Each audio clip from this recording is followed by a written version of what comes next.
과학혁명.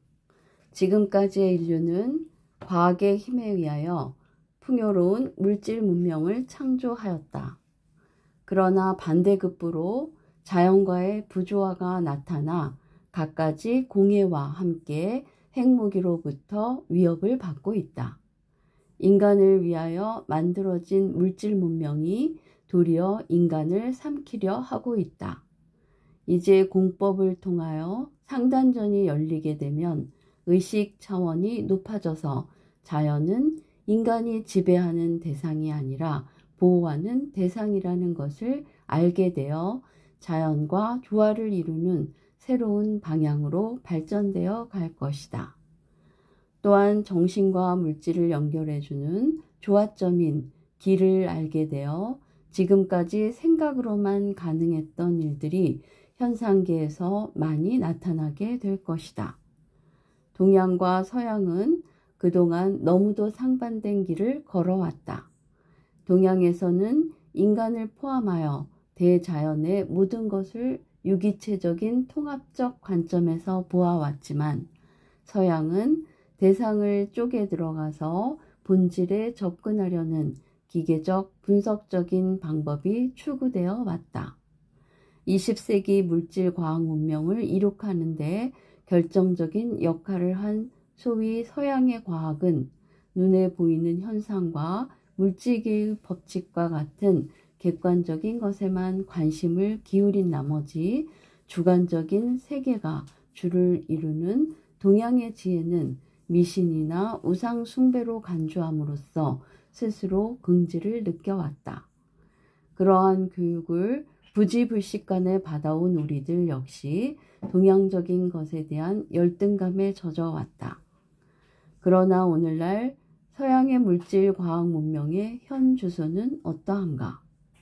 물질이 확고부동한 존재라고 믿어왔고 그 궁극을 멋지게 밝힐 수 있는 것이라고 믿어왔던 고전 물리학적 신념은 불확실성 원리와 양자역학의 발전으로 여지없이 무너져 내리고 말았다.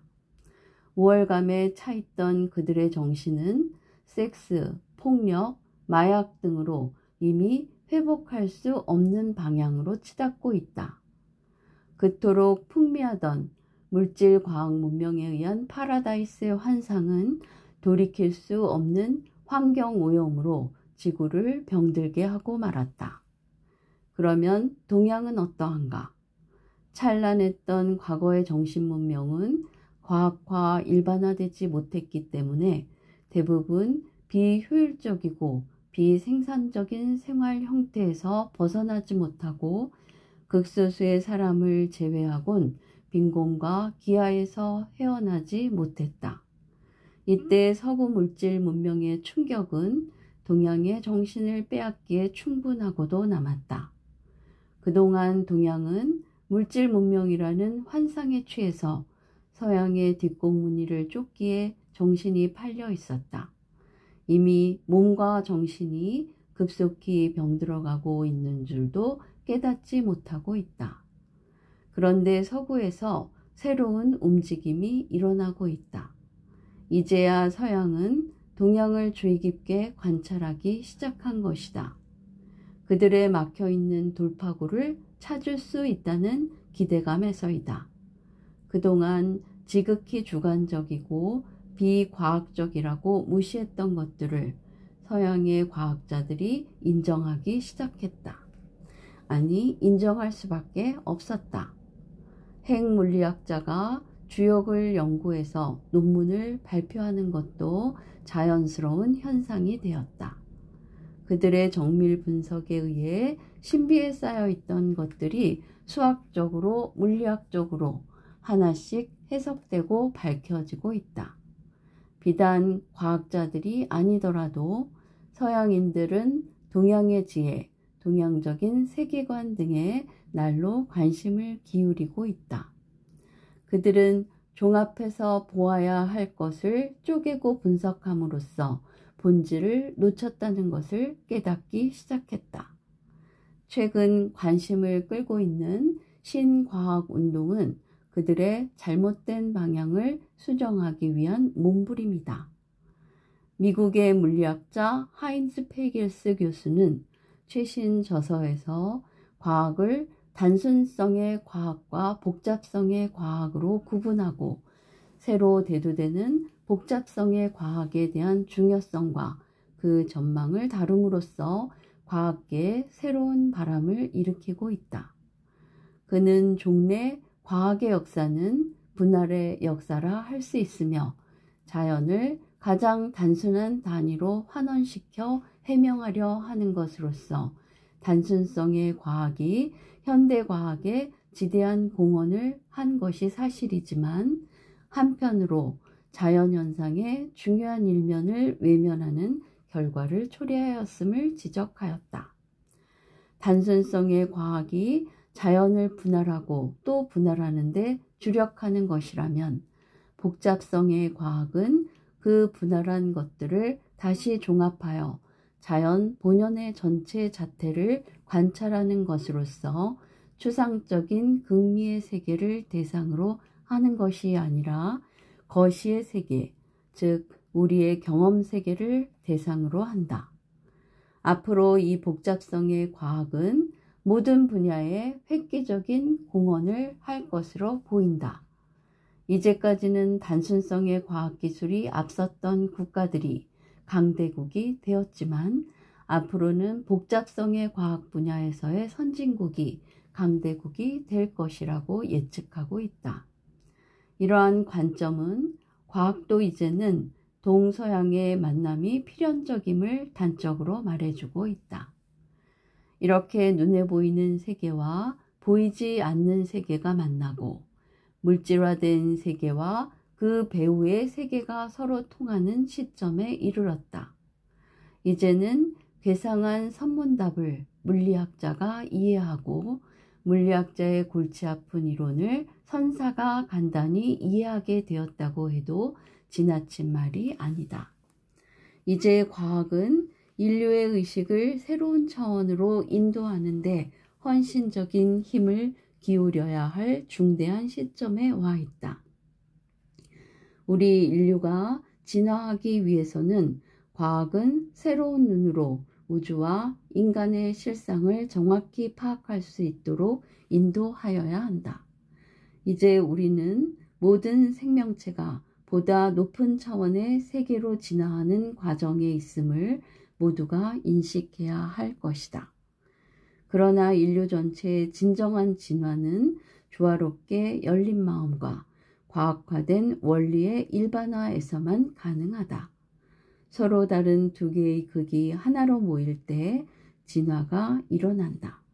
이것은 우주의 보편적 진리이다. 따라서 동양과 서양이라는 서로 다른 의식의 극이 만날 때 진화는 약속된다.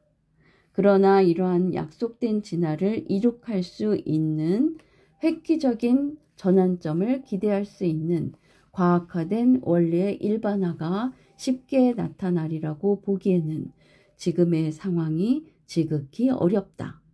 한편 현재 파국적 상황으로 치닫는 지구촌의 위기를 고려할 때 한가롭게 기다릴 여유가 없다고 하겠다. 이때 누구인가 무엇인가가 인간의 의식과 과학에 대해 일거의 획기적인 대전환점의 방아쇠를 당겨야 할 필요성이 절실히 대두되고 있다. 이러한 절박한 시대적 필요성에 따라 우리 한민족에 의해 창안되고 한민족의 이름으로 이 세상에 처음으로 공표되는 학문이 바로 일지내경학이다.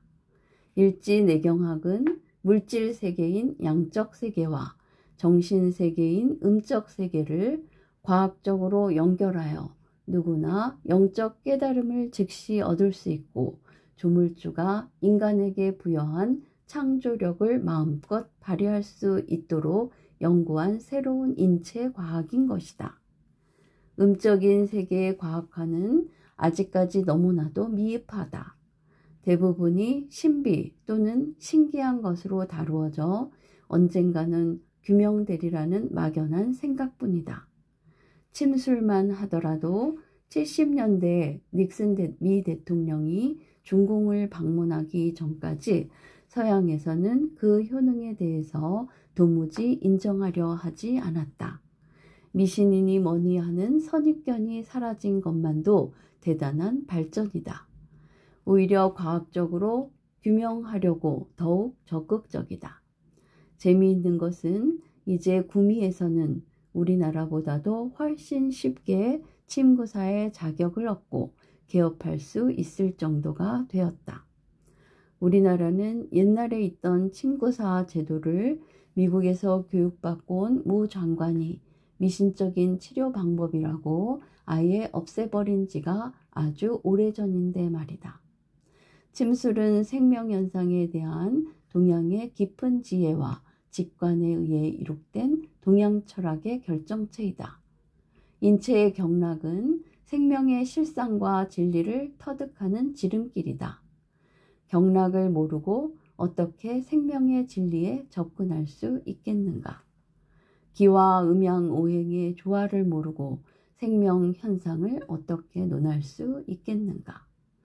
고행을 통해서만 깨달음을 얻을 수 있다면 몇 명이나 깨달음에 도달할 수 있겠는가? 그런 면에서 우리는 이미 무한한 축복을 선조들로부터 받았다. 우리가 받은 것이 얼마나 고귀하고 값진 것인지 우리는 미처 모르고 있다. 옛날 유럽의 아프리카 탐험대가 남아프리카 지역을 탐험하고 있을 때이다. 어떤 마을에 도착하고 보니 가장 흔한 것 중에 하나가 다이아몬드였다. 원주민들은 그것의 가치에 대해 전혀 몰랐다. 다만 굉장히 단단한 돌이고 아주 아름다운 빛이 난다는 것 정도였다.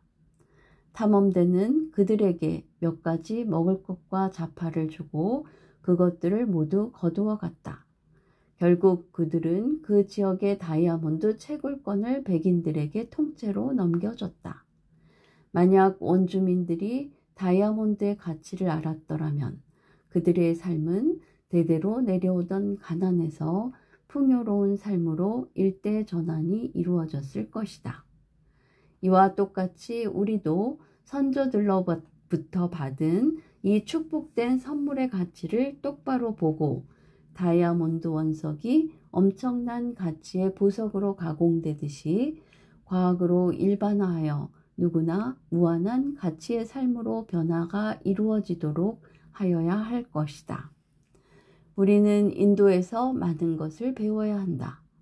인도는 고귀한 철학과 많은 성자를 배출했으나 과학적인 응용에 무관심해서 현재까지 그들의 물질적인 삶의 수준은 아주 형편없는 것이 되어버렸다. 너무나 한쪽으로 치우친 그들의 삶의 양상은 본질을 놓쳤다. 다리를 꼬고 앉아 명상에 잠겨 무아의 경지에서 혼자만의 법렬에 젖어 만족한들 대다수 사람의 영혼의 진화에 조금도 도움이 되지 않는다면 그것은 한갓 개인적 구원의 차원에 지나지 않는 이기주의 외에 아무것도 아니기 때문이다. 서양이나 동양 모두 극단에 치우친 삶의 영혼의 진화에는 아무런 도움이 안 된다. 공법은 이 두 극단의 삶의 형태를 과학적으로 연결하여 새로운 진화의 전기를 마련코자 하는 것이다. 지금까지 우리 몸속에 흐르고 있으면서도 눈에 보이지 않고 측정할 수 없어서 구체적이고도 과학적으로 밝혀낼 수 없었던 생명 에너지를 체험하고 그 위력을 이용할 수 있도록 한 것이다. 즉 보이지 않으면서도 엄연히 실존하는 음적 세계의 작용이 기 에너지의 과학으로서 새롭게 밝혀지고 설명되고 있는 것이다. 따라서 공법은 과학의 혁명을 일으킬 것이다. 서양의 물질과학이 못한 것과 동양의 정신문명이 이룩하지 못한 것을 한데 묶어놓은 것이다. 이것은 가히 혁명적이라 할 수 있다. 그 누구도 감히 생각 못했던 방법이다. 인류 진화의 획기적 전환점이 될 것이며 인류 구원의 메시지가 될 것이다. 앞으로는 우리의 본질이 영생한다는 것을 누구나가 과학적으로 인식하게 될 것이다. 과학적 영생을 누구나 스스로 확인하게 되어 깨달음이 보편적으로 과학화될 때 우리 의식과 삶에는 폭발적인 혁명이 일어날 것이다. 그동안 종교적 믿음이라는 피 안에 가리워져 있던 여러 현상들이 과학적으로 그 모습을 드러내게 됨에 따라 기존 종교에도 필연적으로 혁명적인 변화가 오게 될 것이다. 그때 인류의 의식과 과학은 새로운 차원으로 빅뱅, 대폭발이 일어나 일거의 우주의식과 우주 문명으로 비약할 것이다. 따라서 인류 진화의 속도는 엄청난 가속도가 붙을 것이며 현재로선 가히 상상할 수 없는 속도를 내게 될 것이다. 우리 한민족의 이상인 홍익인간 이화세계, 이상인간 한세계가 이 지구에 자연스럽게 구현될 것이다.